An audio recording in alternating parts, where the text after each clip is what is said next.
It's a good day to brew, baby. What is up, YouTube? It's your boy Millsy, back with Hometown Commander, back for another episode of Millsy Brews, the show where I brew my version 1.0 deck list of the commander in front of us on my quest to brew the Magic world. As always, that deck list is going to be down in the description for you below. So I'd really appreciate it if you could interact with the video, like, comment, subscribe, check out the links in the description, find me over on Twitter, find me over on the Patreon, do all that good YouTube stuff. But today, we're covering our first older commander, mainly because Wizards just announced a set of secret layers coming out with a bunch of the Baldur's Gate and D&D characters. And so I thought, why not have this be a fun excuse to go back and brew some of them? I can't promise I'm going to brew all of them, but I'm going to try. But today we're going to cover the first of them, and the one that was, well, one of the, in my opinion, the lowest hanging fruit because of what it does, and that's Astarion the Decadent, a 6-mana 4/4 vampire elf rogue with death touch and lifelink that says at the beginning of your end step we can choose one. Target opponent loses life equal to the amount of life they lost this turn, or we gain life equal to the amount of life we've gained this turn. Astarion's a very interesting life gain commander because it kind of lets you choose the route you want to go every turn. Do you want to just gain a bunch of life equal to the amount of life you gain this turn, or do you want to really punish someone for losing life this turn? Kind of in some ways doubling up, right? The amount of damage, the amount of life loss you've done to them. Yes, the one thing I'll mention off the start is that if you're looking for a commander up this vein and you're looking for the core pieces, this secret layer drop does actually include the combo, and I'll call it the combo because that's what it is. We'll talk about it when we get there, and I love seeing it included. The other two pieces that are included in this secret layer that aren't actually going to be on the screen are Anguished Unmaking and Mortified. Two great removal spells, great in these colors, and if you care anything about Astarion or vampires, I feel like they kind of fit that role. We don't know what the bonus card is yet. My gut tells me it'll be Astarion's Thirst, right? The removal spell that's named after him. But I could also, it's still being, exsanguinate. We'll see. When we get there, we haven't completely seen it yet. But what is Astarion trying to do? Well, obviously gain life. For two reasons. Either having our second ability get us more, or to trigger all the other effects that we're putting into our deck, and believe me, there's a ton of them. We do have a bunch of vampire sub-themes here, because a lot of our vampires care about gaining life and that kind of thing, including a very infamous Planeswalker who's no longer a Planeswalker, to some degree. But Sorin's in the deck, of course, and Sorin helps us out in multiple printings in the deck. If you're interested in going after Sorin specifically, I really enjoy my Sorin brew I did for Modern Horizons 3, and you'll see a lot of that deck in this deck, because I think him and Astarion have very similar things they're trying to do, they just pay it off slightly differently. But as far as life gain goes, one of the cards I think it's going to help us out a ton is Sorin Vengeful Bloodlord. It says, as long as it's your turn, creatures and planeswalkers we control have lifelink. This is a great ability because then every attack we make, every small piece of damage that a creature or a planeswalker does is going to get lifelink and potentially get us more and more triggers. Sorin itself does have a +2 where it can deal a damage to a player or planeswalker, but Sorin's really great for his -X, which is return target creature with converted mana cost X from your graveyard to the battlefield, and it becomes a vampire. So this is great to kind of get a key creature back. We're going to be +2ing him every turn no matter what, unless we need to get something back. But really just basically giving everything lifelink, if it doesn't already have it. Cabal Profiteering Mayor feels great here because we can copy the tokens our opponents make, but so many of our life gain triggers make tokens, or there's a way to use tokens to gain life, or in that aristocrat style or other things. And so every time one or more tokens come in, we have each one lose a life and we gain a life. So there's a lot of things we can do with that there. And not only that, but Cabal is just going to profit, it's in the name, on our opponents making tokens once per turn and us getting copies of them. Blood Tribute's a really fun card and a way to potentially knock a player out in one turn with Astarion. Blood Tribute says we can kick it to tap an untapped vampire we control, which, remember, Astarion is a vampire. Target opponent loses half of his or her life rounded up. If Blood Tribute was kicked, you gain life and go to the life lost this way.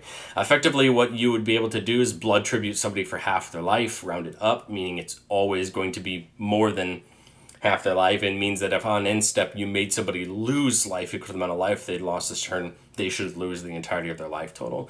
Now, I think Blood Tribute gets really fun when you start to pair it with effects that make people lose life equal to the amount of life you've gained, hence the combo, and we'll get into that later, potentially allowing you to knock maybe even up to 2 people out in the same turn, depending on where life totals are at. Exsanguinate, the card that could potentially be the other card in Astarion's Secret Lair, but I think it's going to be Astarion's Thirst, is another spell that's useful for us. Each opponent loses X life, and we gain the life equal to the life lost this way.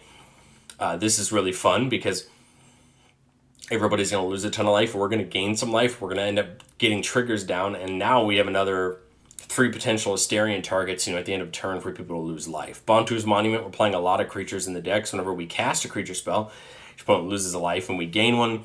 Again, these incremental small pieces of life gain are the thing that are really going to be our bread and butter, and the thing we take for our effects and start pushing the game forward in our favor. Campaign of Vengeance, whenever a creature we control attacks, defending player loses a life and you gain a life. So not everyone, just the defending player, but that is important if we're trying to target potentially one player for Astarion's effect. But what about life gain paths? There's so many of them. There's so many of them to choose from. These are just the ones that I thought seem the most important and the ones you kind of want to half pay attention to in the back of your mind. The first is Amalia Benavides Guerre. This, of course, is a popular part of an Explorer combo / Pioneer combo. Whenever you gain life and Explores, and then destroy other creature if its power is exactly 20. Here's a great way to just start exploring through your deck, getting cards into your hand, potentially getting lands into your hand, and just trying to churn through your deck, know what's coming next, and potentially be a threat to your opponents once she gets to 20 power. Elendris Hierophant can get really big and make us a lot of really good things. So whenever you gain life, we put a counter on it. It is flying, so it can become a threat in the air. And then whenever Elendris Hierophant dies, we create X 1/1 vampire creature tokens with lifelink, where X is its power. This is really great because we can use some of our reanimation things to bring it back and try to do this multiple times. Get it as big as we can, kill it, get the tokens from it, bring it back, get it started again. Essence Channeler from Bloomborough feels pretty good here. Whenever you gain life, we put a counter on it, so it's going to get big. If we lose life, it gets Flying and Vigilance, and then when it dies, you put its counters on another creature. But hey, this is just going to get big, as we're going to have so much of this just incremental life gain we get every turn. Heliod's another fun one. Whenever we gain life, we put a counter on a creature enchantment, and for 2 mana, we can give a creature lifelink. This is pretty fun because there's so many ways we can have fun with this one. Getting lifelink on things, passing out counters, just really having a good time. Marauding Blight Priest. Whenever we gain life, each opponent loses a life. This pairs really great with these we lose a life and everybody, or we gain a life and everybody loses a life effects, because they get to basically lose 2 and we gain 1. Rodolph's a fun ability. It is 6 mana to get it out. Just whenever we gain life, it gets indestructible on a turn, making it a flying lifelink with Death Touch that will happily attack in to gain some more life. But beginning our end step, we can pay 2 mana. And when we do, bring a creature back with mana value X or less from the graveyard, where X is the amount of life you've gained this turn, which should be a lot once we get this deck up and running. This is a great way that if somebody removes something that we really want, we can get it back. The commander that I mentioned previously that I think feels great as an all-star in this deck is Sorin of House Markov. The Extort alone will help incrementally push our opponents out during the game. Everybody loses 1, then we would gain 3. But at the beginning of our post-combat main phase, if we've gained 3 or more, we can flip it over, and Sorin becomes a very dangerous combo with Astarion, because not only do we keep the Extort, we can make foods if we want to, but it says it deals damage equal to the amount of life you've gained this turn to any target. If we can gain a ton of life, in fact, I think the ideal combo would be if we can gain half of another player's life total, we would -1 with Sorin to nuke half their life total, and then go to end step and Astarion would nuke the rest of it. I think that's a key combo that is there, but I think at any amount of damage, it's still a combo that works really well. Gain a bunch of life, drain our opponents for that amount, drain it for them again. And then the -6 can just take a creature, make it a vampire, and give it a lifelink, which is pretty great as well. And then Vespoka Guildmage is going to work really well with all of our other things. For 3 mana, we can give a creature a lifelink, or for 3 mana, we can just say whenever we gain this turn, each opponent loses that much life. This is particularly killer when we start talking about the combo later, in that if we have anything that gains us life when our opponents lose life, this is then the ideal loop, like the combo, where we can just drain all of our opponents out.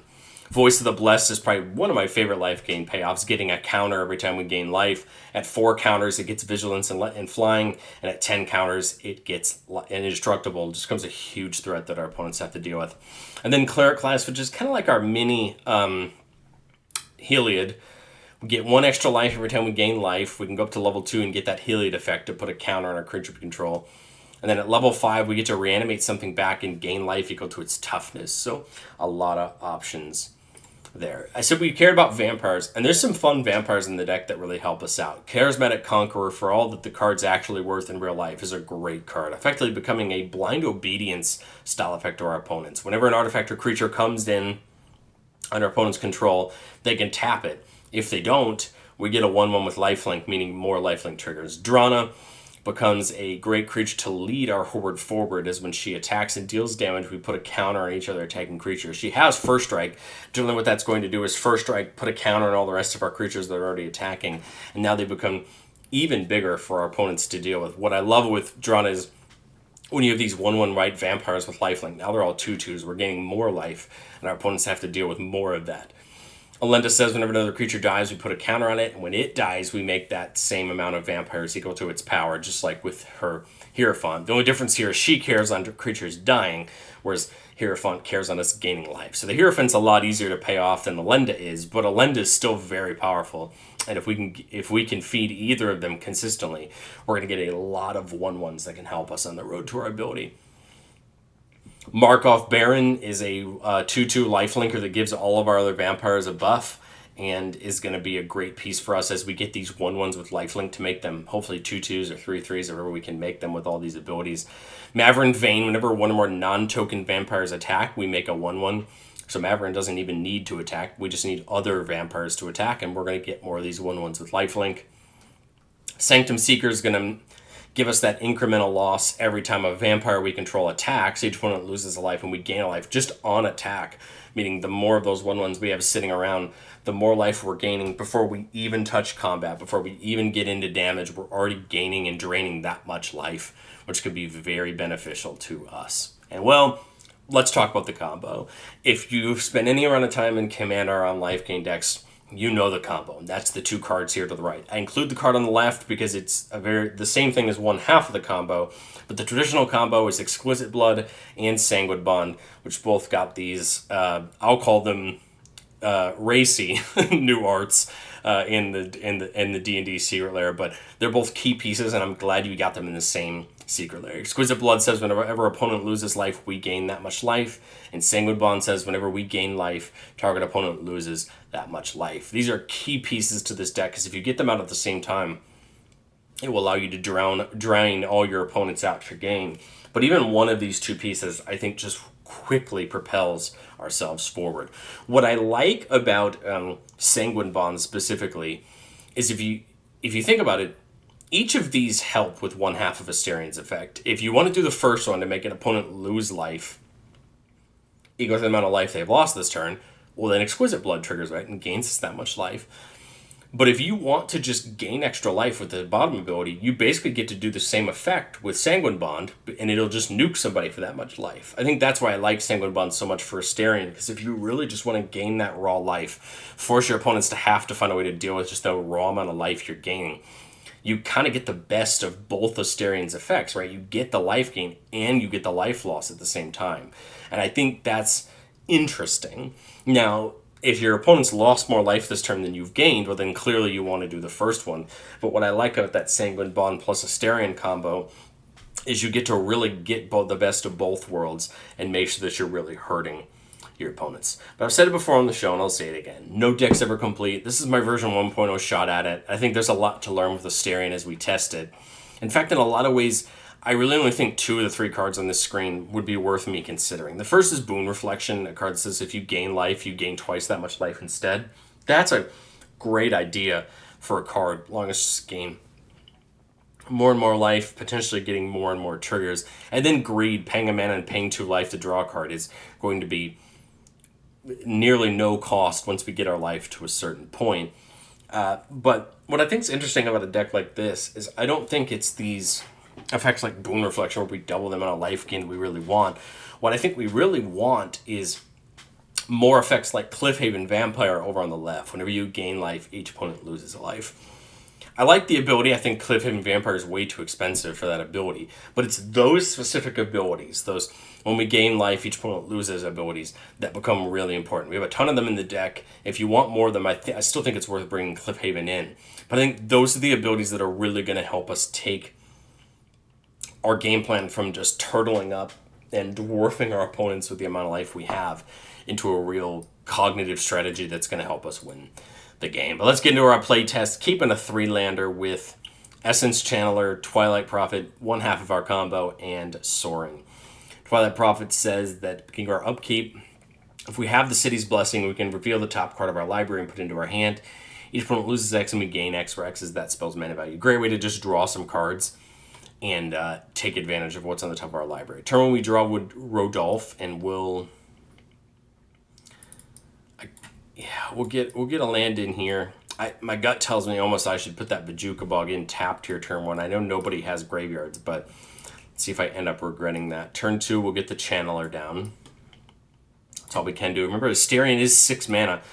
So there's a lot of way up there. Yeah, see, that was my worry about why I'd want to put that in tap turn one. But that's okay.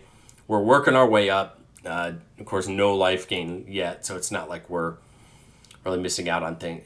If I'm worried about anybody having something I want to get rid of, I'll keep up the Mortify. I'll get the Hierophant down. Now I'm worried we're going to get stuck on lands. Play the Cleric class. Whenever we gain life, we gain that much +1 life. And all we need is a life gain, right? All we need is, we're missing that out sorely. Here we go, turn 4. Now we have the life gain trigger now with Sorin coming out. Now we can at minimum attack here. Wow, turn 6 already, huh? I think it's turn 5. I think I missed a land drop, but I think I hit the extra turn. But anyway, that's no problem. Turn 5/6 here. I still think Hierophant gets in the air for 1.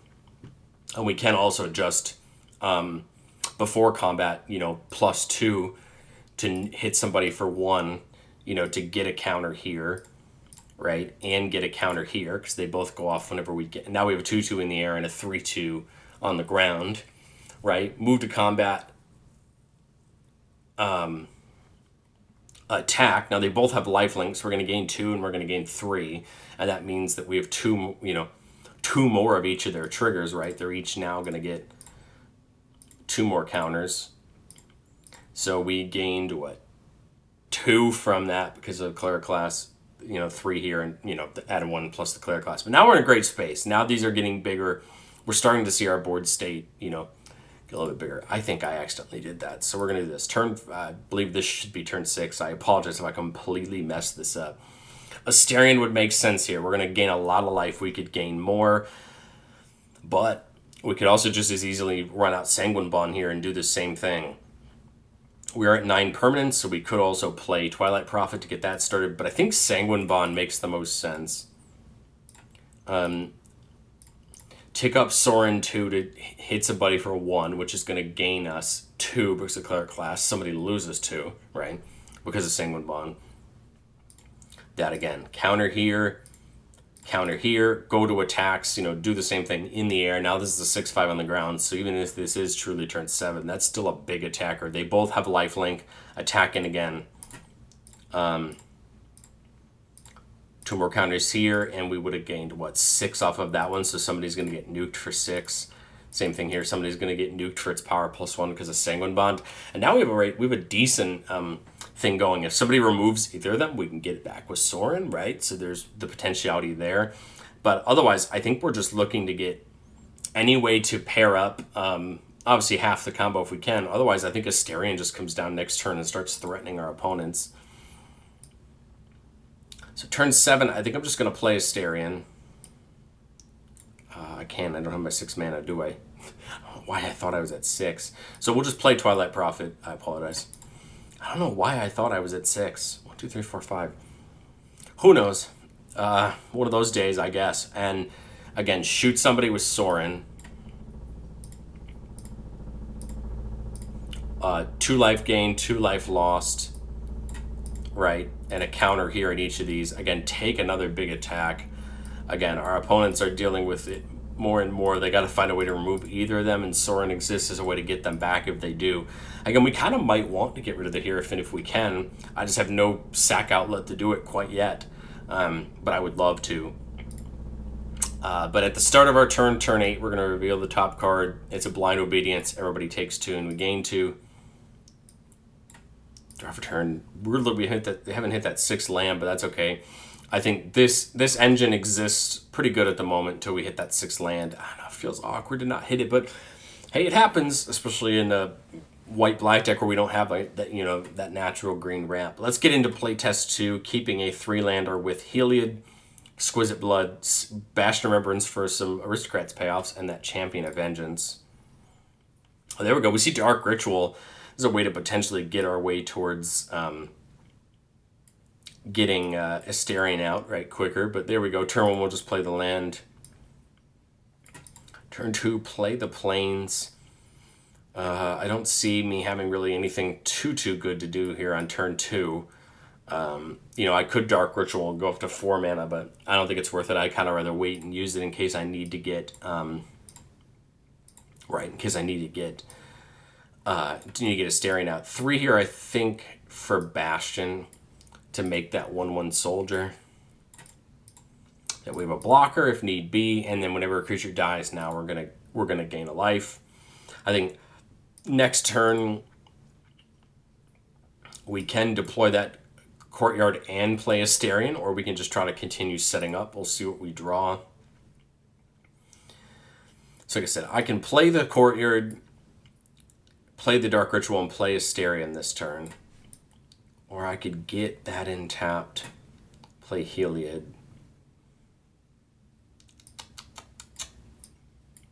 Kind of like the idea of doing that.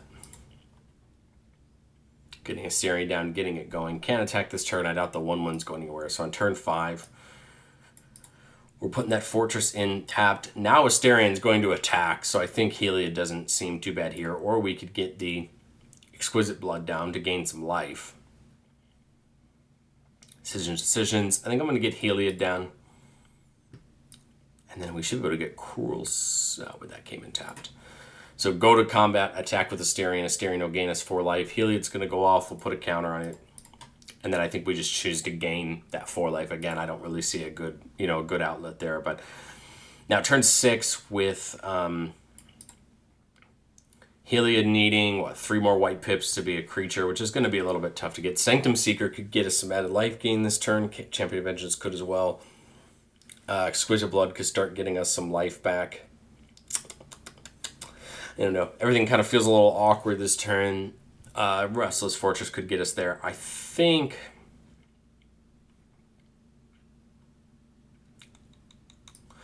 I'd get the Exquisite Blood down. Go to combat, attack with Astarion. Astarion's going to gain us 5. Put a counter on it.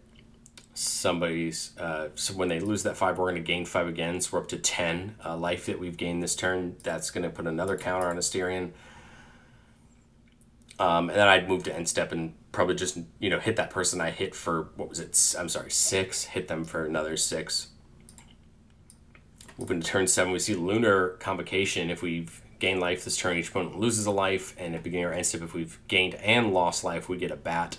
We can pay 1 in a black and pay 2 life to draw a card.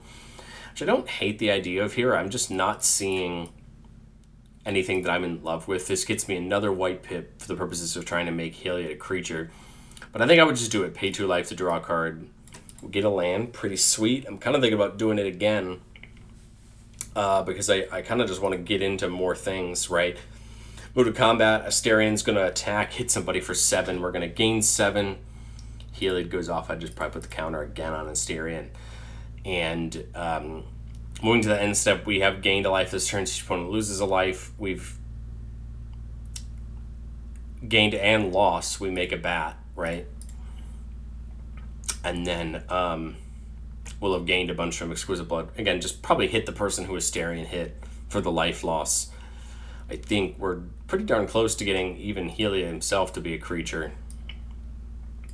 Play the Silent Clearing down. Again, we're just missing one half of that big combo. I mean, I'd love to just bet the farm trying to draw into it, but I think we do have a good amount of, life gain happening right now. We now have the free way to potentially protect Astarion from a board wipe and like things like Flawless Maneuver. We have some removal. So we'll go 1 into Lulu Conversion, pay 2 life to draw a card. We'll do it again. Okay. So lots of lands. This is where all of our lands were. 3 mana left. I'll keep up the Generous Gift and the Flawless Maneuver. Do our same maneuver again. Attack. Put the counter on Astarion. Gain life again. Put the with the bond. Put the counter on Astarion. End step. Another bat. Everybody loses a life. And I think literally all we're now waiting for, since we're holding protection for that, we're holding some removal. All we're waiting on is any way to pay off this life gain, just to turn it into more. I mean, Astarion's hitting some people for 10 now, unless they didn't block. But we're just, mass gaining lives. All we need again is that veto or sanguine bond, and and we're off to the races. I know that feels kind of a moot point way to end it, but at the end of the day, I think part of this life gain is you either find ways like things like Brooding Might Priest just to start threatening your opponents out of the game, or you find one of those combo pieces, or you just find a way to just keep closing the game by gaining so much life that your opponents can't deal with you. But let me know, what do you think of Astarion down in the comment section below? Again, I still think I like Sorin a little bit better for his -1 to hit somebody for the amount of life you've lost, or hit somebody for the amount of life you've gained. I still think that's the better ability and the one I cherish a little bit more. But I'd love to know what you think down in the comment section below. Do you prefer Astarion to Sorin? I'd love to have a conversation with you about it, but I hope to see you down in the comment section below. But if not, I'll catch you guys next time.